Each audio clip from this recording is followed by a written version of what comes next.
you that never Welcome back sleeps, to the never video. skips Let's go. training, never wastes time. There's a version of you who never There's a fails. version. It is waiting for you. Genuinely ask yourself a question, you at home.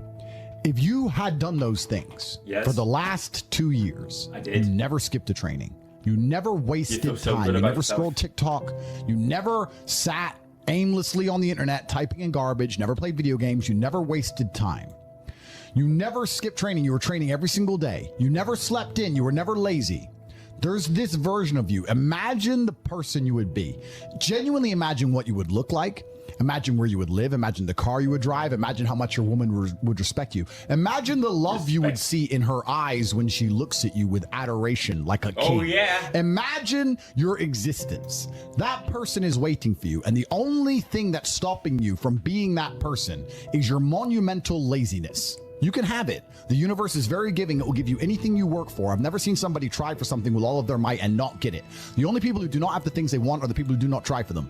I've never seen a person wake up and say, my only dedication in life is to solve a Rubik's Cube and fail. You are not stupid. You are not incompetent. You are lazy and arrogant.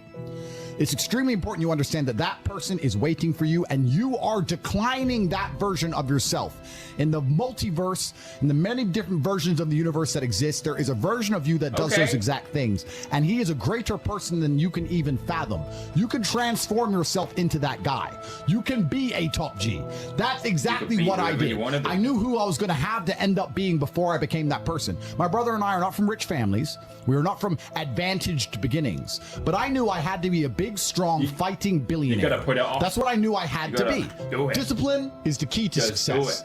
If you cannot force yourself to do something you don't want to do, how are you ever going to put yourself through the suffering required for greatness? If you cannot force yourself to train when you do not want to train, if you cannot force yourself to work when you don't want to work, if you can't force yourself to not log into Pornhub or force yourself to eat right, how can you possibly ever become a monumentally successful person if you cannot control yourself long enough to do what must be done as opposed to what you feel like doing? The only people who get to live their lives based on how they feel are women and children.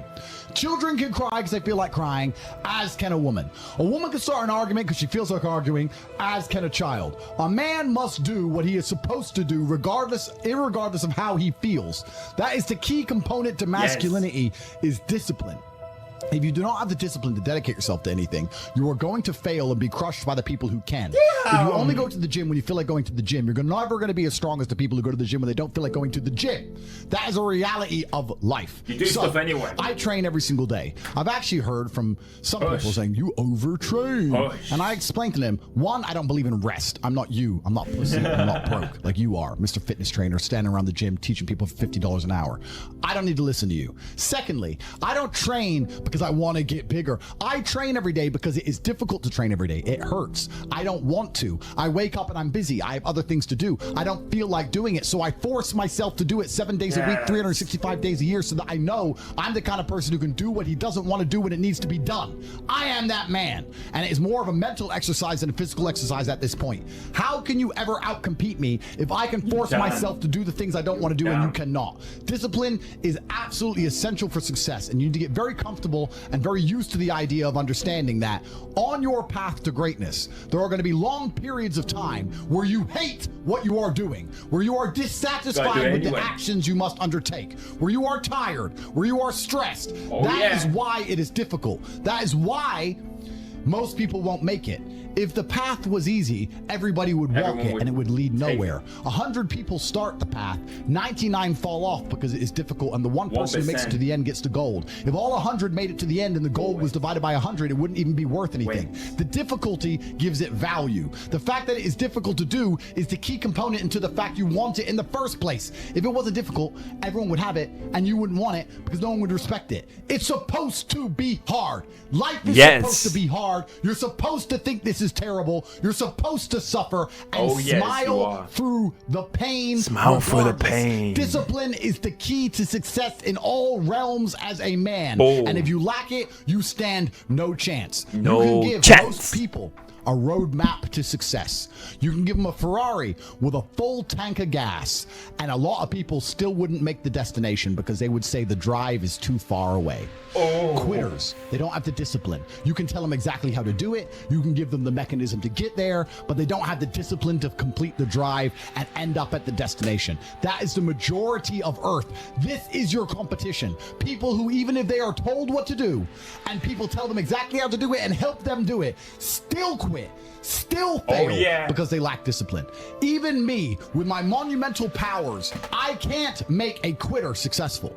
It doesn't matter how good I am. It doesn't matter how easily I make it for them to succeed. It doesn't matter how compendious and concise and powerful the real world is. It doesn't matter how much I text them and motivate them, how many emergency meetings I do to try and talk to them and hype them up, how much motivation I give them. It doesn't matter what I do. If they are a quitter, guess what they're going to do? They're going to quit. No matter how simple the map is to read, no matter how fast a Ferrari is, somewhere along the drive, the sun's going to get in their eyes, and they're going to sit there and go, this is, I don't like this, this is hard, and they're going to quit.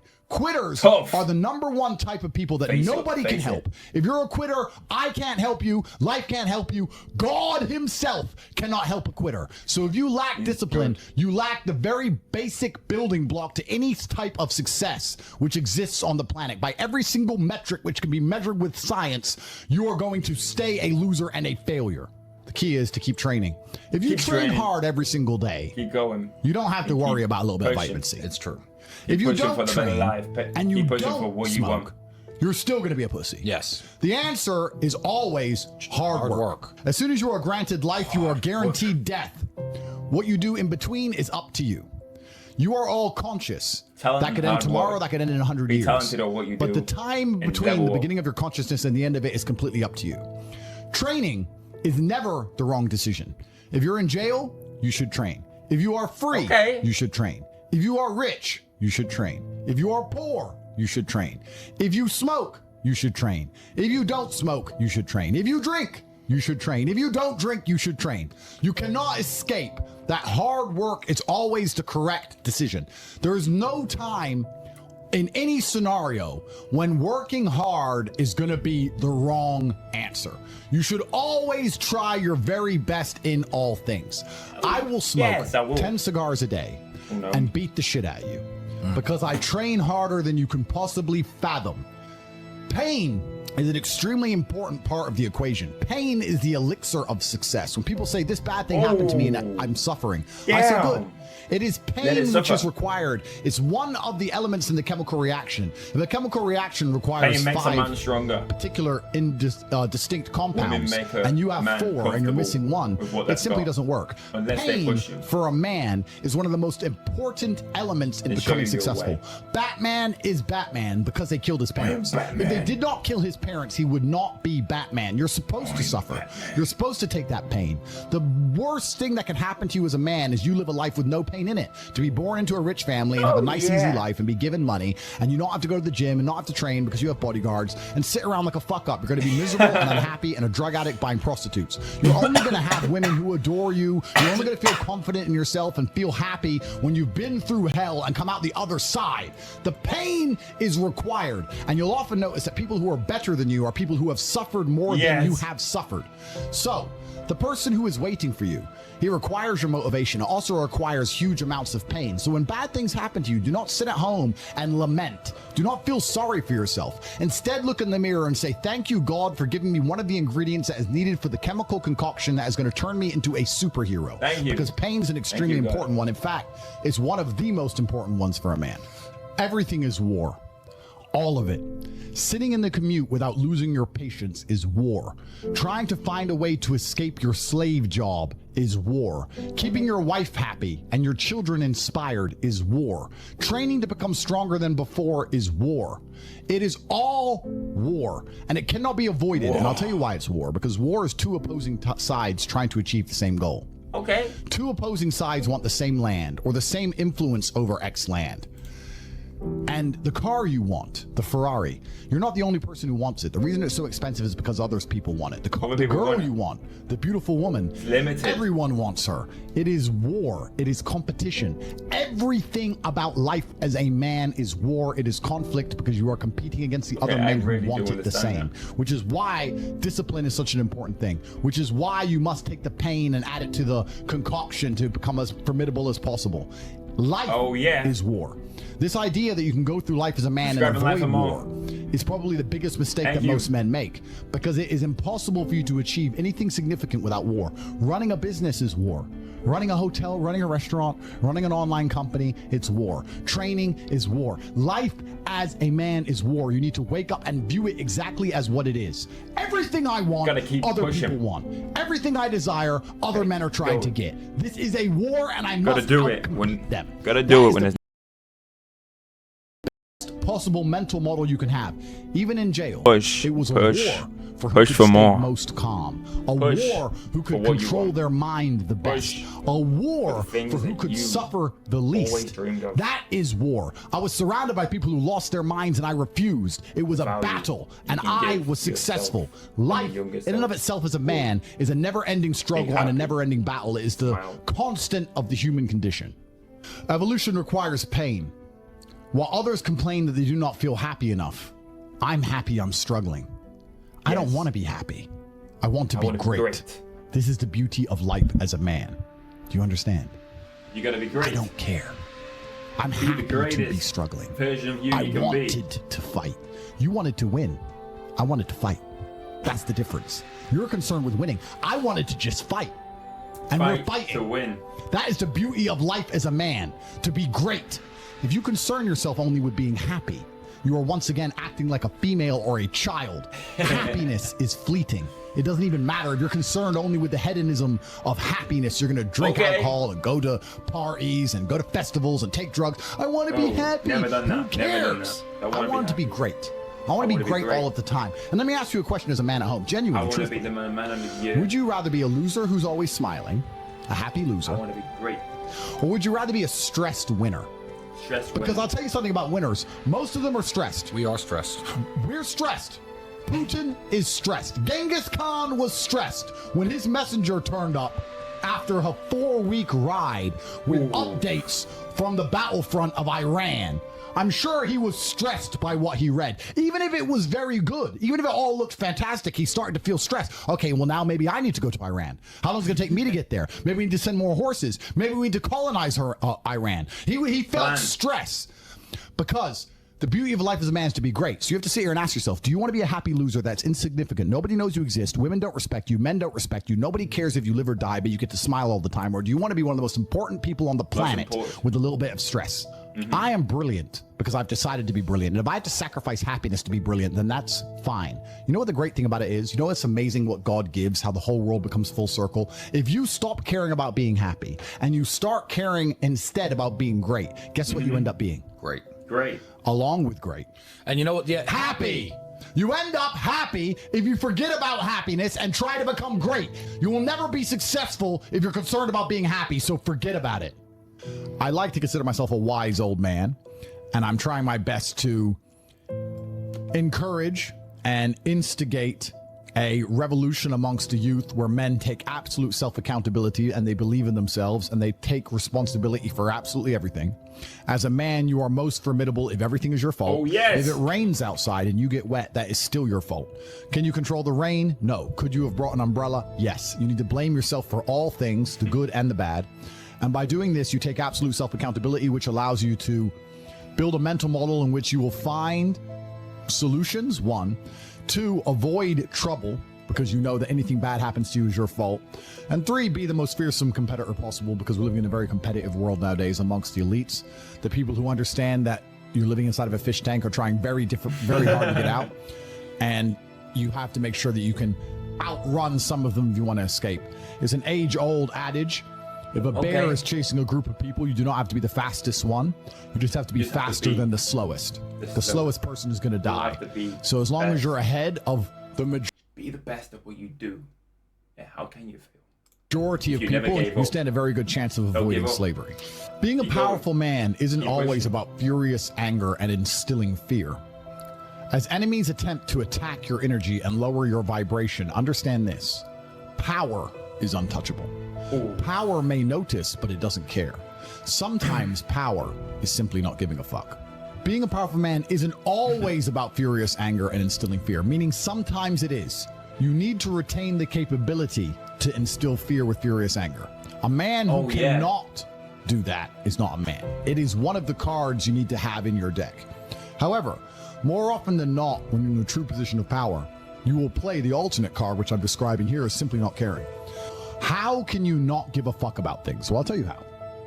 If you're filthy rich and you have a strong network of people around you who you trust, and you have a good family, and you have beautiful children, you have women who love you, and you have beautiful supercars, you live with your best friends in a compound, you have armed guards, and you're proud of yourself, and you're strong, and you train hard every day, and you're monumentally successful, and all of your dreams come true. And if you want something, you can instantly snap it up. You want a Pagani, you want a Bugatti, you want a $25 million apartment, anything you want, you buy. It's very easy to not give a shit about the opinions of people who don't have one fraction of your success. And what these people are trying to do is drag me, I'm using me as an example, but we can also use it for you. When you have true power, they're trying to drag you down.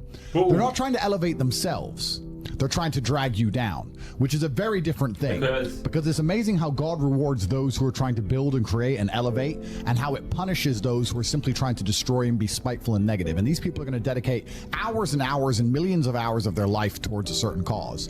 To try and drag people down who they cannot affect because they're already too powerful and too large. And they're wasting their own human experience, and they're not progressing or advancing themselves in any way. They will stay brokies, and we will stay rich forever. So the lesson here is that you need to get to a position where ignoring people is a move in which you're guaranteed success. You can ignore people completely and they are benefiting you. And that comes from a position of power. And I think a lot of you at home right now, you may not be in our position, but if you're already working hard, you're already going to the gym, you're already training, you make sure that you're getting as much muscles as possible, as much money as possible, you're dedicated, you don't sleep in, you don't waste your time, you don't smoke weed, you don't play video games, you're focused on trying to become fantastic as a person. You can just ignore that girl. That girl who broke your heart or cheated on you, just ignore her. The most powerful move you can make is ignore her. Yeah, you could yell at her. Yeah, you could try and make her scared of you, blah, blah, right? That's not going to work. The powerful move is just to completely ignore her because you're on your ascent. She is likely on her descent. She likely has no intention of improving herself, no intention of becoming richer, no intention of becoming better looking. Time is against her.